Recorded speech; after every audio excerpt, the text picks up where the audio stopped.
अजान का मुद्दा आया कैसे? क्योंकि चुनाव आता है तो ये हिंदू मुसलमान आता क्यों है? इससे पहले हिंदू मुसलमान कहाँ जाता है? नमाज के लिए हम और कोई जगह देंगे, हम लोगों से बात करेंगे। क्यों नहीं आते सबके साथ सबके विकास के नाम पे? क्यों हिंदुत्व की राजनीति कर रहे हैं? ये क्यों देश को बर्बाद कर रहे हैं? क्यों युवाओं पे लाठी मार रहे हैं? छोटी और दाढ़ी दोनों खतरे में है। ना हिंदू सुरक्षित है, न मुसलमान सुरक्षित। ये सरकार में कोई सुरक्षित नहीं है। पूरे यूपी को बर्बाद कर चुका है ये सीएम। युवाओं सड़क पर, किसान पे सुनाई दे रहा हो तो सुनो, है दम, निकालो उनको बाहर। तुम नहीं बोल पाओगे, तुम सिर्फ फतवा जारी कर पाओगे मोदी जी, सिर्फ फतवा जारी कर पाओगे हिंदू मुसलमान का, तुम कुछ नहीं। खान और आप देख रहे हैं ऑल टाइप नॉलेज चैनल। हमेशा की तरह इस बार भी बहुत ही इन्फॉर्मेटिव वीडियो लेकर के आया हूँ। वीडियो देखो, वीडियो देख करके आपकी आंखें खुल जाएंगी। चलिए अब शुरू करते हैं वीडियो और इसके बाद फिर बात करते हैं। समय हमारे साथ चर्चा करने के लिए एक बार फिर से आ गए हैं महंत विजय शर्मा जी, जिनसे हम तमाम मुद्दों को लेकर चर्चा करेंगे। लेकिन चर्चा की शुरुआत हम करेंगे जो इन दिनों बहुत ज़्यादा विरोध मचा रहा है और जिसका काफ़ी विरोध भी किया जा रहा है, वो मुद्दा है अजान और नमाज का। शुरुआत ही हम यहीं से करेंगे। हाल ही में हमने देखा कि कैसे नमाज को लेकर जो है गुरुग्राम में विरोध बढ़ता ही जा रहा है। एक बार फिर से इसी को लेकर अजान का भी विरोध किया जा रहा है। प्रज्ञा ठाकुर इस पर आपत्तिजनक टिप्पणी कर रही हैं और कह रही हैं कि अजान से लोगों को जो है प्रॉब्लम होती है। देखिए स्वाति प्रज्ञा जी को पहले तो मैं आप सभी को एक चीज बता दूं कि विकास के नाम पे चुनाव लड़ते लड़ते भाजपा अजान के मुद्दे पे जाती है। अजान का मुद्दा आया कैसे? क्योंकि चुनाव है। जब चुनाव आता है तो ये हिंदू मुसलमान आता क्यों है? इससे पहले हिंदू मुसलमान कहाँ जाता है? दूसरी बात, स्वाति प्रज्ञा जी से कह दीजिए, उन्होंने भी स्टेटमेंट दिया था कि गौमूत्र पीने से कोरोना नहीं होता है। वो प्रधानमंत्री जी को गौमूत्र नहीं पिला पाई है। देखिए साफ सीधी बात है, अंधविश्वासों पर हमें नहीं जीना है, हमें सीधी बात है। हमें स्वाति प्रज्ञा जी को एक बात टूक में बता दूं कि देश को तोड़ने के लिए जाति और धर्म का प्रयोग ना करें। वो सांसद बन बैठी हैं लेकिन वो एक गुंडा हैं, उनके ऊपर भी आरोप सिद्ध है, पर वो सांसद बन बैठी तो सारे आरोप छिपा दिए गए हैं। लेकिन जब पहले कपिल मिश्रा सामने आकर ये बयान देते हैं, फिर आके प्रज्ञा ठाकुर ऐसे बयान देती हैं, बार बार ऐसे बयानों का विरोध करने की बजाय लोग उनका साथ दे रहे हैं, हिंदू संगठन उनका साथ दे रहा है, लेकिन उसके खिलाफ बीजेपी कोई कार्रवाई क्यों नहीं कर रही है? देखिए देश के प्रधानमंत्री सबका साथ सबका विकास की बात करते हैं, लेकिन यहाँ पे वो चुप है। सीधा संकेत है कि उत्तर प्रदेश चुनाव है और उत्तर प्रदेश चुनाव में ये हार रहे हैं। स्पष्ट है कि हार जाएंगे। इन चुनाव के वक्त ही हिंदू मुस्लिम क्यों किया जाता है? सवाल ही तो यही है ना। तो काम भी तो हिंदू मुसलमान के लिए किया गया है ना। सारा टॉपिक तो हिंदू मुसलमान ही है। सारा टॉपिक इनका हिंदू मुसलमान पे अटकता है। क्यों? क्योंकि उत्तर प्रदेश की राजनीति कहीं ना कहीं हिंदू मुसलमान की क्रिकेट नहीं, विकास की क्रिकेट होनी चाहिए। देश के प्रधानमंत्री को सोचना है कि क्या वो फिर शमशान कब्रिस्तान की बात करेंगे, क्या वो फिर देश की बात करेंगे? वो तोड़ने की राजनीति क्यों करते हैं? क्यों तोड़ते हैं देश को? क्यों हिंदू मुसलमान का फतवा जारी कर रहे हैं? ये मौलाना है, खुद तो जूता पहन के मंदिरों पे जाते हैं, खुद तो पूरा पालन हिंदू धर्म का तोड़ते जाते हैं और मुसलमान के लिए फतवा जारी करते जाते हैं। ये बेशर्मी कर रहे हैं। ये सरकार पूरी तरह से असंवेदनशील है। चोटी और दाढ़ी दोनों खतरे में है। सीधी बात है। ना हिंदू सुरक्षित है, न मुसलमान सुरक्षित है। ये सरकार में कोई सुरक्षित नहीं है। आप कह रहे हैं इस सरकार में कोई सुरक्षित नहीं है, लेकिन योगी आदित्यनाथ कहते हैं कि हमारे राज्य में कोई दुखी नहीं है, सब सुखी है, कोई हिंदू मुस्लिम नहीं है, ना हिंदू मुस्लिम की राजनीति की जाती है उत्तर प्रदेश में। अभी 4 ट्वीट किए थे योगी आदित्यनाथ, चारों ट्वीट में हिंदू मुसलमान। अभी किनारा में गए तो फिर हिंदुओं का मुद्दा उठा लिए। कौन नहीं करा? देश के प्रधानमंत्री जब। लेकिन केरला में तो वो ये कह रहे हैं कि अगर किसी अपराधी ने अपराध किया तो हम उसके खिलाफ कार्रवाई करेंगे, हम किसी को ऐसे नहीं छोड़ेंगे। मैं पूछ रहा हूँ कि जब प्रधानमंत्री ही उत्तर प्रदेश में आके शमशान कब्रिस्तान की बात करते थे तो उनके बनाए हुए 2 घंटे के सीएम तो यही बताएंगे ना। 2 घंटे पहले बताया गया कि हमारा सीएम ये है। पूरे यूपी को बर्बाद कर चुका है ये सीएम, बर्बाद। युवाओं सड़क पर, किसान पे 4.5 लाख युवाओं को रोजगार मिला। कहाँ सड़क पर? आप नियुक्ति पद दिखाइए, मीडिया हमें नियुक्ति पद दिखाए।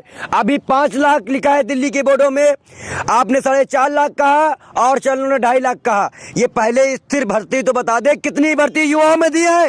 ये झूठ बोल रहे हैं। ये सिर्फ हिंदू मुसलमान, सिर्फ हिंदू मुसलमान, मोदी मोदी हिंदू मुसलमान, और कुछ नहीं है इनके यहाँ, और कुछ नहीं बोल पाएंगे ये उत्तर प्रदेश को लेकर। गड्ढे की बात रही, सड़क पूरी गड्ढों में है। विकास बह गया है गंगा में, लाशें बही है गंगा में, लोगों ने भीख मांगा है ऑक्सीजन रेमडेसिविर के लिए। मुख्यमंत्री कोरोना होकर बंगाल चुनाव में कोरोना लेके आके बैठ गए थे।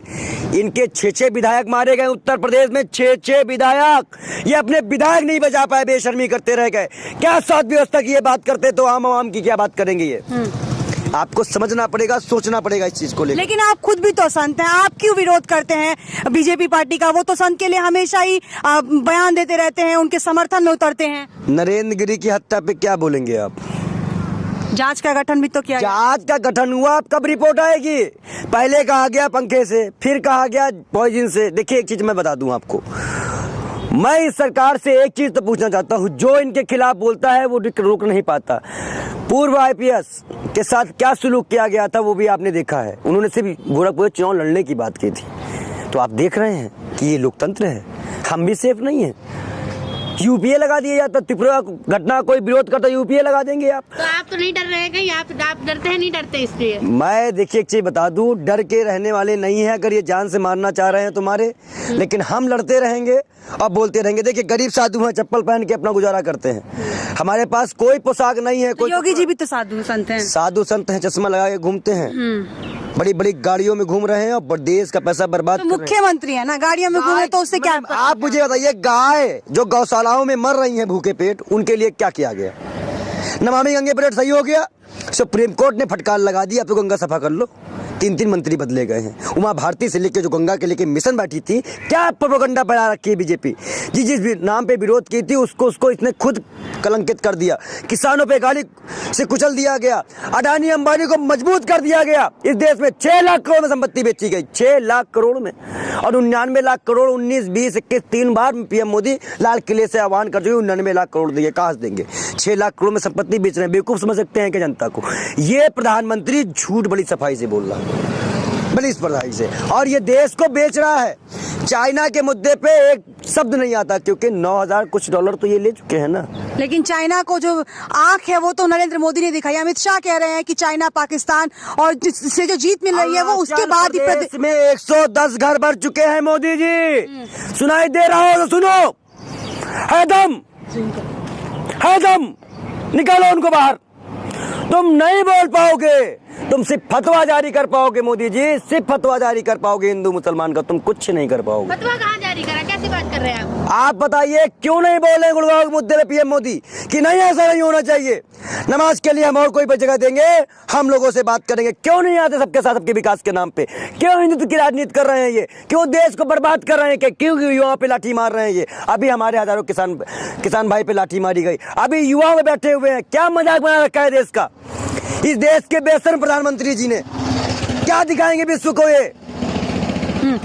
आपने बात की गुरुग्राम की। गुरुग्राम में जो है अभी कुछ समय पहले एक तस्वीर सामने आई है कि हिंदू संगठन वहां पे गोबर के उपले लगा रहा है, वहां बैठ के मूंगफली खा रहा है और कह रहा है कि किसी भी कीमत पर हम नमाज नहीं होने देंगे। देखिए मैं बता दूं, अगर वह जगह विवादित कर दी गई है तो सरकार को उस पे आगे आके वहां पर कोई और व्यवस्था करनी चाहिए।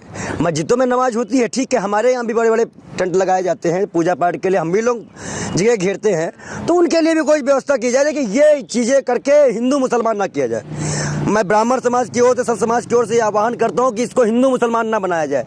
ये तानाशाही सरकार, आप कोरोना में मत भूलिए कि हिंदू मुस्लिम ने एक दूसरे का कितना साथ दिया, एक दूसरे के बचाव के लिए एक दूसरे कंधे पे एक दूसरे की लाश पहुंचाई। लेकिन आज हिंदू संगठन उनके विरोध में क्यों खड़ा हो गया है? ये हिंदू संगठन उनके विरोध में नहीं है, बीजेपी के दलाली खाने वाले हिंदू संगठन। क्या लगता है जो ये विरोध करते हैं, ये भाजपा खुद आगे करती है इनको? भाजपा तो गुंडे बिलवाती है। बंगाल में क्या भीड़ आई थी? करता हूं दोस्तों, वीडियो आपको अच्छी लगी होगी। वीडियो अच्छी लगी हो तो चैनल को सब्सक्राइब करके बेल आइकन पर ऑल का बटन सेलेक्ट कर देना।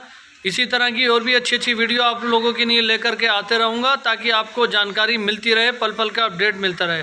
धन्यवाद, इंशाल्लाह फिर मुलाकात होगी। खुदा हाफिज़।